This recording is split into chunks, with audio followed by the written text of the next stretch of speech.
Now we have two topics, reference and revision. बड़े आसान से टॉपिक है, मैं बताऊं आपको, बहुत आसान से। पहले तो समझ लीजिए रेफरेंस क्या होता है, रिवीजन क्या होता है। रेफरेंस हमेशा हाई कोर्ट को किया जाता है। रेफरेंस किसको किया जाता है? हाई कोर्ट को। भाई आपके कोर्ट में you are a trial court या अपीलेट कोर्ट भी हो, मान लो आप अपीलेट कोर्ट हो, लेकिन हाई कोर्ट नहीं हो। हाई कोर्ट के अलावा हाई कोर्ट से नीचे वाले कोर्ट है, वो किसी भी केस को सुन रहे हैं, क्रिमिनल केस, किसी के क्रिमिनल केस को सुन रहे हैं। और जब वो केस को सुन रहे हैं तब उनके सामने क्वेश्चन आता है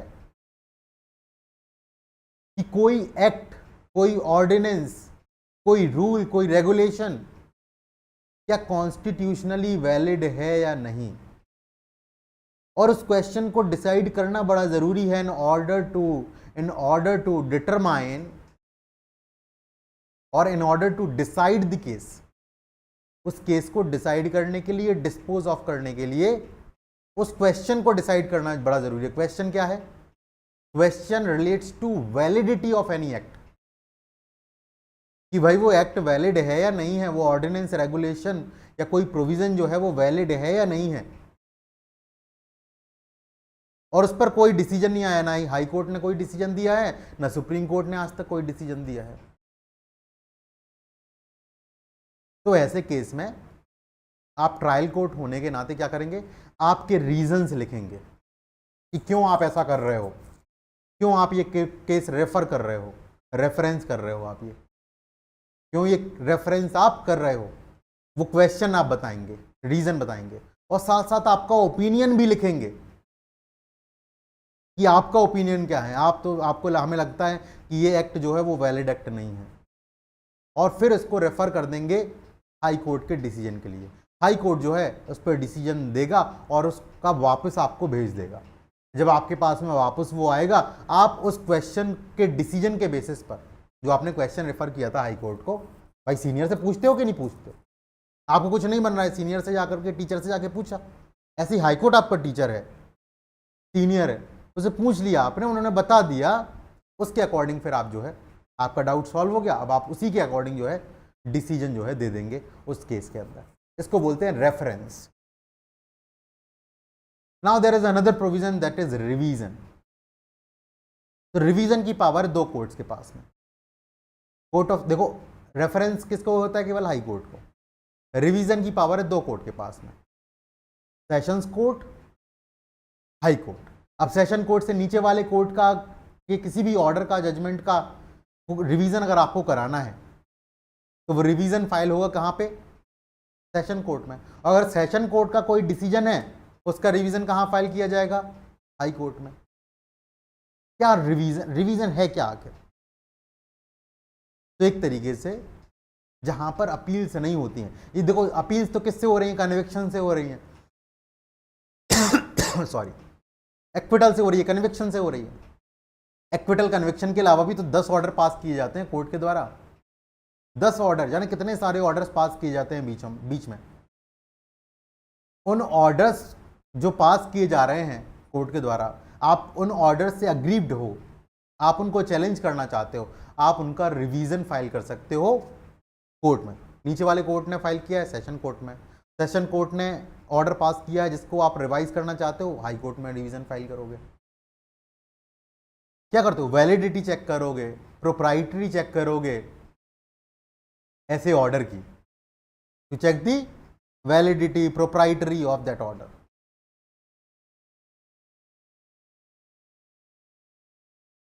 अच्छा, जहां पर अपील होगी वहां पर रिवीजन फाइल नहीं करोगे। जहां ऑर्डर फाइनल हो चुका है, उसकी अपील नहीं होती है, तब रिवीजन लगाओगे। अपील का प्रोविजन है, एक्सप्रेसली अपील का प्रोविजन है, तो फिर क्या रिवीजन फाइल करोगे? नहीं। तो रिवीजन क्यों फाइल करोगे? फिर आप अपील फाइल करो। आ रही है बात समझ कि नहीं आ रही है? तो रिवीजन जो है मैंने आपको बता दिया कि यहां पर रिकॉर्ड्स को कॉल किया जाता है, call of records by court of session, और केस के रिकॉर्ड को कॉल कर लिया जाएगा कोर्ट ऑफ सेशन द्वारा या हाई कोर्ट द्वारा रिवीजन के दौरान। ठीक है।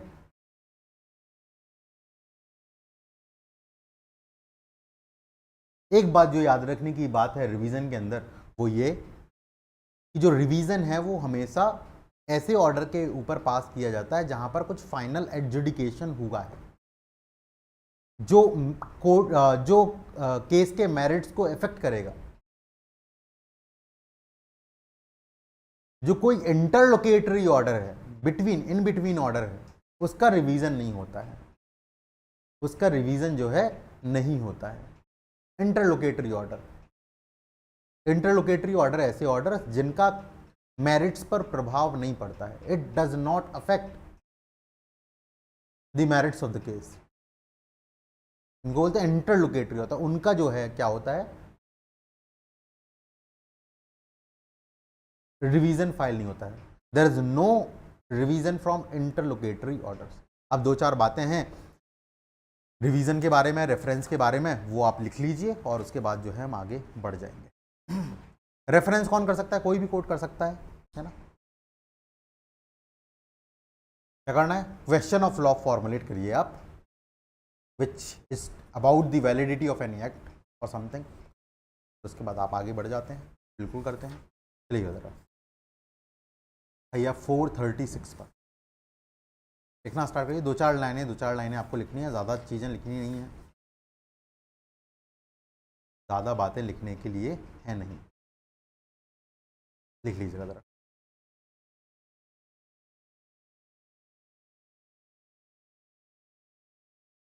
रेफरेंस पे तो लिखना ही क्या है, लिख लेना आप फिर भी। Reference is made to high court, points में लिख लेना। Reference is made to high court. Second, points में ऐसे पॉइंट डॉट डॉट बना के लिखते जाओ। Lower court refer any case to high court.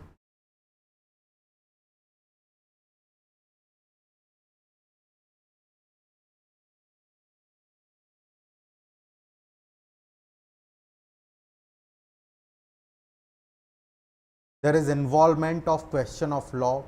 There is involvement of question of law.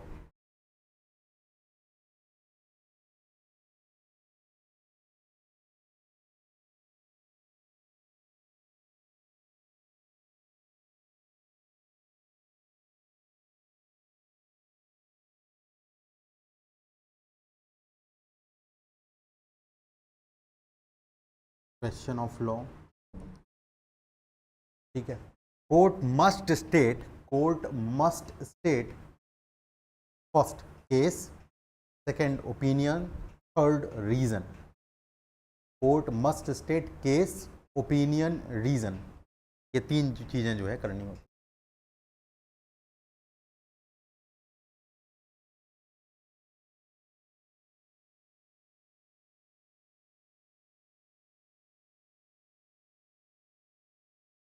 Next, such question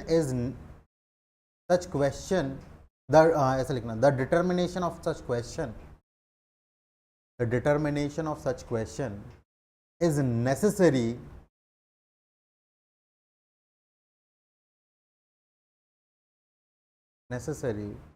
for the disposal of the case, for the disposal of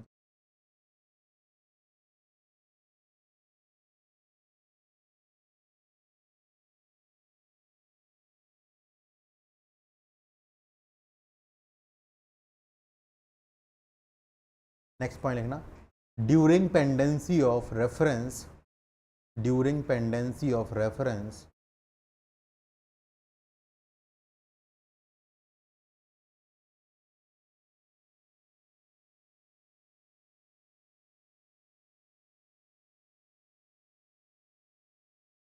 pendency of reference या decision on reference, during pendency of decision on reference, accused may be admitted to bail, accused may be admitted to bail or can be sent to jail। कुछ तो करना पड़ेगा आपको, जब तक reference पे decision आएगा तब तक या तो उसको बेल दे दीजिए या उसको जेल भेज दीजिए।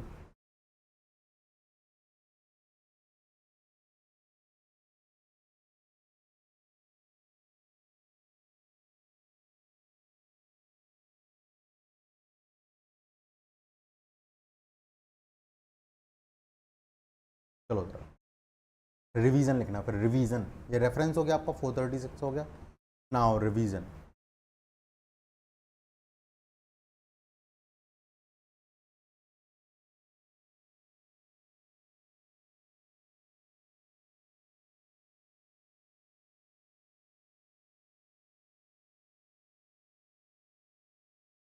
where where no appeal is provided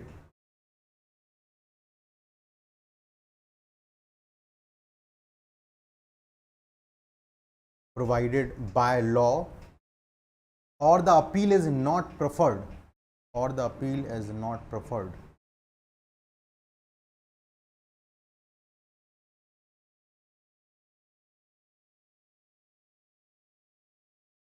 revision can be exercised by, no appeal is preferred, revision can be exercised by high court or session judge, high court or session judge,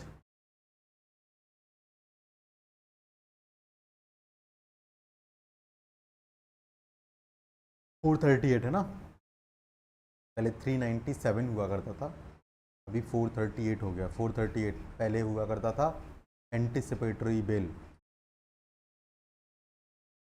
अभी वो 482 हो गया है, 483 हो गया, 82 83 क्या हुआ है, 83 हुआ होगा।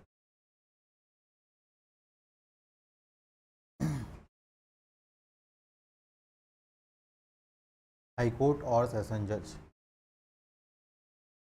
फॉलोइंग कंडीशंस, आगे लिखना फुल स्टॉप लगा के, following conditions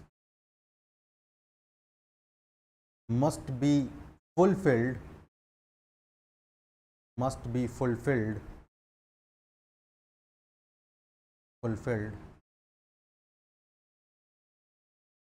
to invoke revisional jurisdiction, to invoke revisional jurisdiction.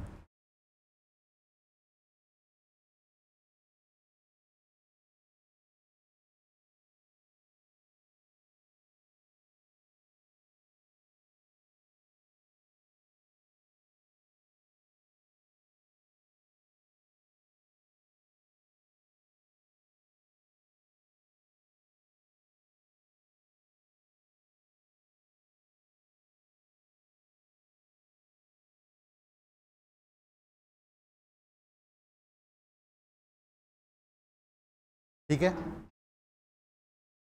Revisional jurisdiction, ठीक है, लिखिएगा point number 1।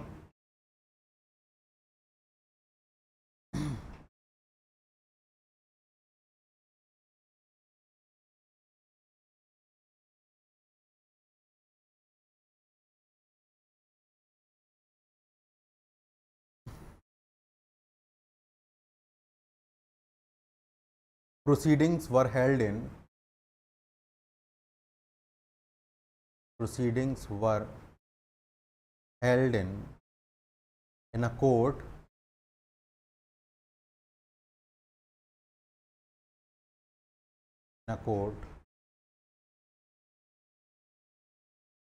situated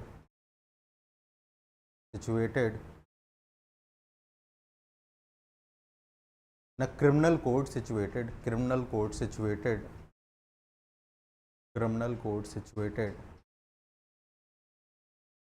within the jurisdiction of revisional court.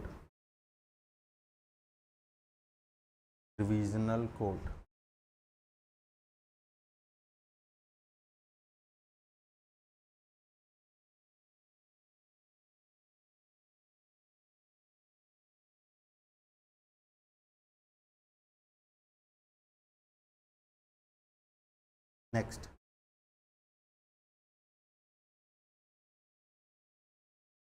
revisional court must have called records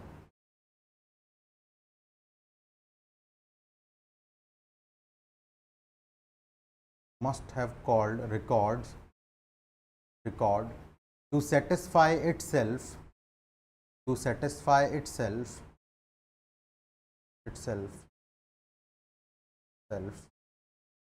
as to correctness, legality, और proprietary proprietary proprietary correctness, legality and proprietary of any finding, sentence और order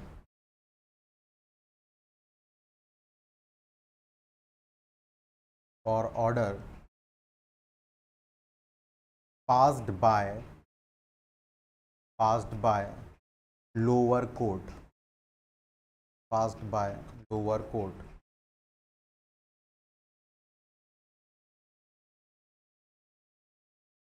Next, such order must not be appealable in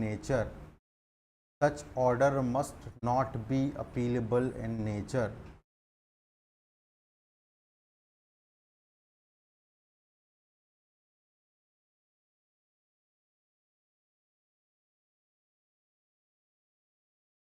Next, it must not be an interlocutory order.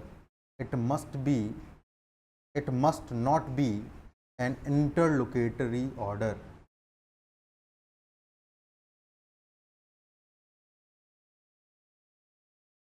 Must not be an interlocutory order.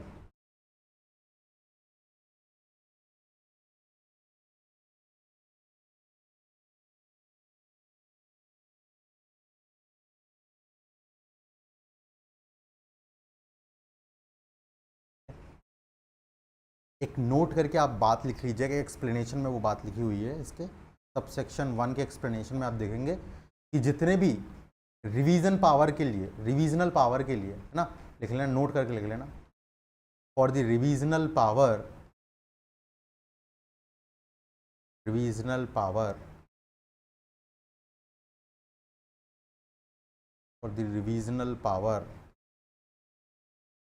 all magistrate, whether executive or judicial,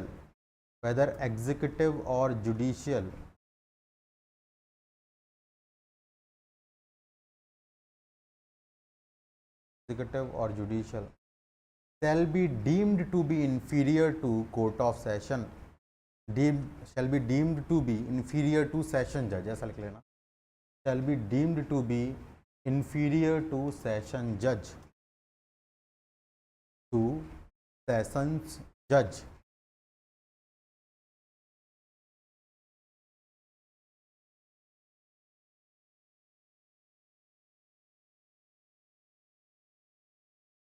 अब भाई high court भी जा सकते हैं, session court भी जा सकते हैं। अब आपने मान लीजिए हाई सेशन कोर्ट में लगा दिया, तो क्या हाई कोर्ट में फिर लगा पाएंगे रिवीजन? नहीं, एक जगह कहीं आप लगा सकते हैं, ठीक है। जनरली ऐसे ही किया जाता है कि आप सेशन कोर्ट में लगाते हैं, मैजिस्ट्रेट कोर्ट ने करा तो सेशन कोर्ट लगाते हैं, सेशन कोर्ट ने करा तो हाई कोर्ट लगाते हैं, जनरली ऐसा ही किया जाता है। ये सारी बातें आपको समझ में आ गई? कोई डाउट इसको लेकर के बताइए ज़रा।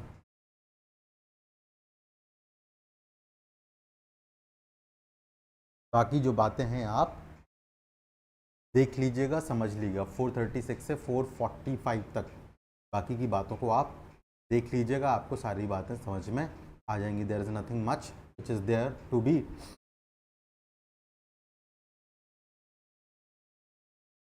चलिए ज़रा, अब एक बार आप क्या करेंगे, ये चैप्टर 33 के अंदर सेक्शन 450 को एक बार थोड़ा सा देख लेंगे, है ना, 450 को थोड़ा सा देख लेंगे, 450 बाकी के इम्पॉर्टेंट नहीं है, ट्रांसफ़र ऑफ केसेस से रिलेटेड है भाई। सुप्रीम कोर्ट क्या करेगा बताओ ज़रा भाई, कहीं भी केस, किसी भी केस को कहीं से कहीं ट्रांसफ़र कर सकता है। हाई कोर्ट क्या करेगा, अपने एक डिवीज़न से दूसरे डिवीज़न ट्रांसफ़र कर सकता है। सेशन जज क्या करेगा, अपने ही सेशन डिवीज़न के अंदर एक जगह से दूसरी जगह जो है केस को ट्रांसफ़र कर सकता है, ठीक है। फिर जुडिशियल मैजिस्ट्रेट को भी कोई पावर है, तो जो जुडिशियल मैजिस्ट्रेट की पावर है वो ज़रूर आप देख लीजिएगा, बाकी उतना इम्पॉर्टेंट कुछ नहीं। 450 एक बार देख लीजिएगा, बाकी सारे आपको समझ में आ जाएंगे। फिर चैप्टर 34 चैप्टर 34 है, इसको हम कल देखेंगे, उतना कुछ इम्पॉर्टेंट है नहीं, है ना, थोड़े एक दो सेक्शंस इम्पॉर्टेंट हैं, ये सारे उतने इम्पॉर्टेंट है नहीं। ये जो लेवाई ऑफ फाइन थोड़ा सा एक दो इम्पॉर्टेंट बनते हैं आपके, और जनरल प्रोविजंस रिगार्डिंग क्या गया क्या इम्प्रिजनमेंट, हाँ, एग्जीक्यूशन, डायरेक्शन, सस्पेंशन से रिलेटेड प्रोविजंस जो हैं वो मैं बता रहा था आपको कि वो इम्पॉर्टेंट है। हाँ, दिस ई इज़ इम्पॉर्टेंट। ये जो ई है ना, suspension, रेमिशन and commutation of sentence, chapter 34 के अंदर केवल यही इंपॉर्टेंट है। फिर हम जो है 35 पर पहुंच जाएंगे, और 35 को जो है हम कल पढ़ेंगे। ये मैं आपको कल बताऊंगा, ई बताऊंगा। इससे पहले का आप चाहें तो थोड़ा सा देख करके आइएगा, समझ के आइएगा। मेरे बताने लायक उतनी सारी चीज़ें है नहीं है, मैंने बता दिया आपको। एक बार आप 450 जरूर देख लेंगे, 450 पढ़ लेंगे, ऐसा कुछ नहीं है जो आपको समझ में ना आए, आपको समझ में चीज़ें आ जाएंगी। फिर आपका 453 हो गया, 454 हो गया, मैं बता दूंगा आपको एक बार के लिए कि भाई अब डेथ सेंटेंस सुना दिया तो वारंट के द्वारा सजा देंगे ना। डेथ सेंटेंस दे दिया, आप कैसे सजा दी जाएगी? जब तक कोर्ट वारंट नहीं भेजेगा कि भाई इसको सजा दे दो आज, तब तक उसको सजा नहीं दी जाएगी, ठीक है। उसी को हम बोलते हैं ब्लैक वारंट। डेथ वारंट जो होता है उसी को हम क्या बोलते हैं? Black warrant. आपने अभी सीरीज़ भी हो सकता है अगर देखी हो, नेटफ्लिक्स पर मेरे समझ से आई थी, अगर नहीं देखी है तो मैं रिकमेंड करूँगा कि देखें। आप देखनी चाहिए ऐसी चीज़ें थोड़ी अच्छी होती हैं, आप उनको देख लिया करें ना। ब्लैक वारंट करके आई थी, जिसको डेथ वारंट बोलते हैं, 493। तो that is all for today.